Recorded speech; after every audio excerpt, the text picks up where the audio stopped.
Hey guys, this is Shannon with Nearly Organic Noshing, and today I am going to make some date knot balls. This is something I make for Chris every year. It is a Christmas tradition that I make for him. It's something that he had growing up as a kid that he loved, and I just make them for him every year. And these are the ingredients that you're going to need. You're going to need Rice Krispies. I buy the knockoff store brand. You don't have to buy the name brand. Vanilla, I just make my own. It's homemade vanilla. Ground up pecans. I just run them through my magic bullet, and they're crushed up pretty fine, but they're not quite a powder. You don't want them pasty. So I just have ground pecans, pitted dates, butter, brown sugar, and powdered sugar. This is a super simple recipe to do. Definitely one you could do with kids. I have my recipe written out right here, and the recipe is very subjective. It's more about consistency rather than amounts.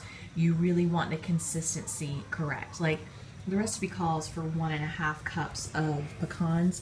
I ground up almost 2 cups of pecans, and I don't need ground pecans for any other recipe, so those pecans are going in this recipe. And you just kind of adjust as you need to, but your batter or your filling that you have, it's just going to need to stick together. So I'll show you guys as I go along how the batter should look, but it is just really simple, really easy, and you don't have to follow the directions exactly, which is why I love a recipe like this, because I'm horrible about following directions. All right, the very first thing you do is you will need a pot, and you're going to put 1.5 sticks of butter in the pot. Let it start melting, then add your dates and your vanilla, and I'll go ahead and get the camera set up and show you how that looks.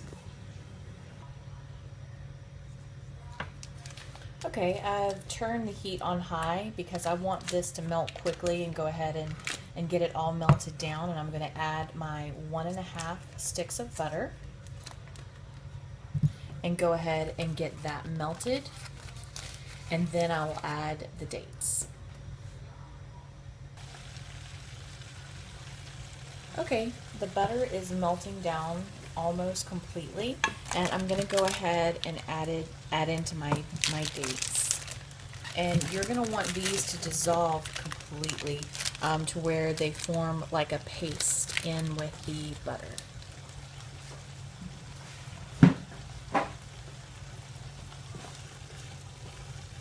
And turn my heat down and let these cook down. Okay guys, I have been cooking this down, and you see that it is disintegrating and getting kind of like mushy and breaking apart, and that's what you want for it to do. I'm going to toss in some vanilla.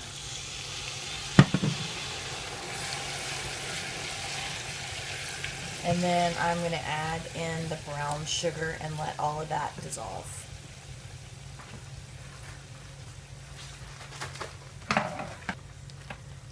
And this is 2 cups of brown sugar.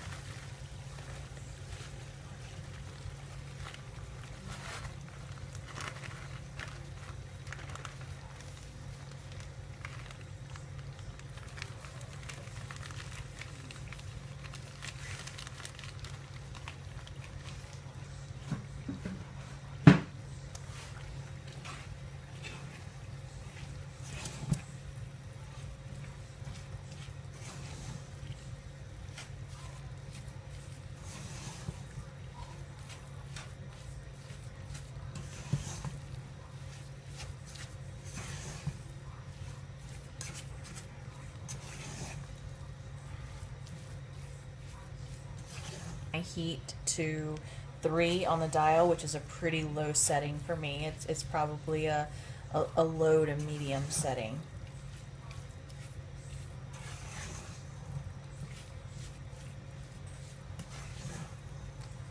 I'm just going to let the brown sugar dissolve in the butter, and you just want it to form a nice paste between the brown sugar and the dates.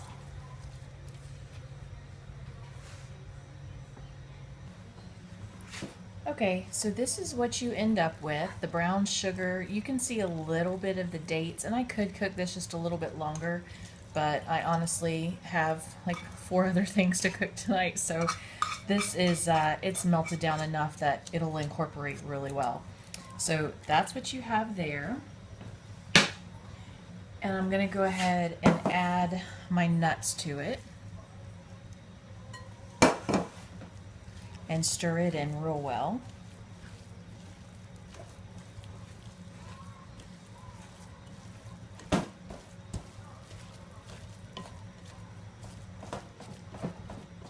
And like I said, this is all about consistency. You need to have a consistency once you add the Rice Krispies in, that the balls are going to stick together and not fall apart, but not be so liquidy that you can squeeze the butter out of them.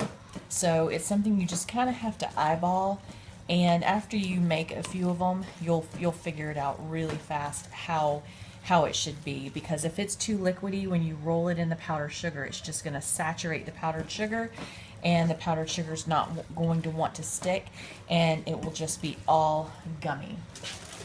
So to that, it calls for 4 cups. Like I said, I don't measure exactly. I just kind of eyeball. So that's 2 cups right there. And go ahead and mix this in. And you're going to have to wait a little while once you get it all mixed in to, well, if not, you make a mess like that. But you're going to have to wait once you get everything mixed in, because it'll be too hot to handle. You can wear gloves, plastic gloves, and that will help a little bit, but you're still going to have to wait a little while, because I mean that butter was boiling when you got it off the stove, but you have to mix it hot or it won't mix well together. It still needs to be warm whenever you start making them into balls, because they won't stick together if you wait until they're completely cooled.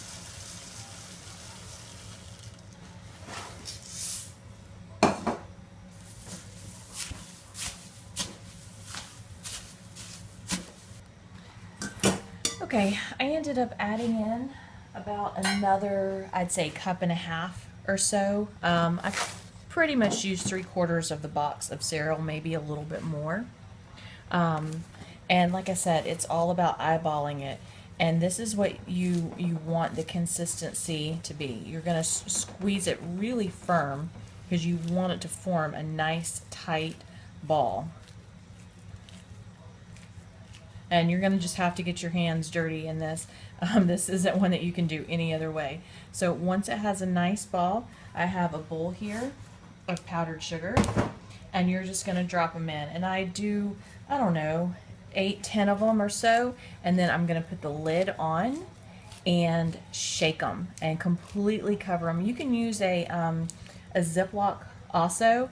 I just like using some sort of a container with a lid. I usually use just a plastic storage container, but all of my plastic storage containers right now are full of cookies and brittle and things like that. So I'm just using one of my glass containers with a lid. Makes it a little bit heavier, but it'll still serve the same purpose. So you just keep squeezing these till you have, I don't know, 10 or 12, and then you're going to add them into the powdered sugar and shake.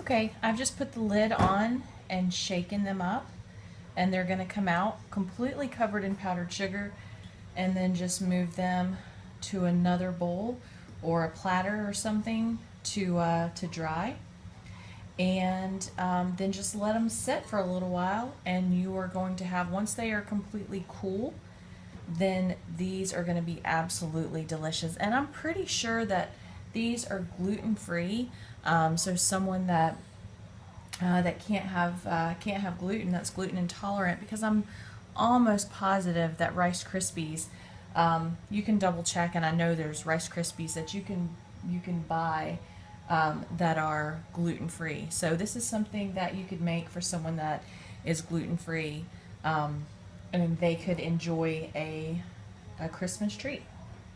Okay guys, I hope this helped. This is one that's fun that you can do with kids, and it works great if you have an assembly line process. That way your fingers are not getting all powdery and then back in here, but it's just me, so I just have to wash my hands in between and do my own little assembly line. But I hope you guys enjoy.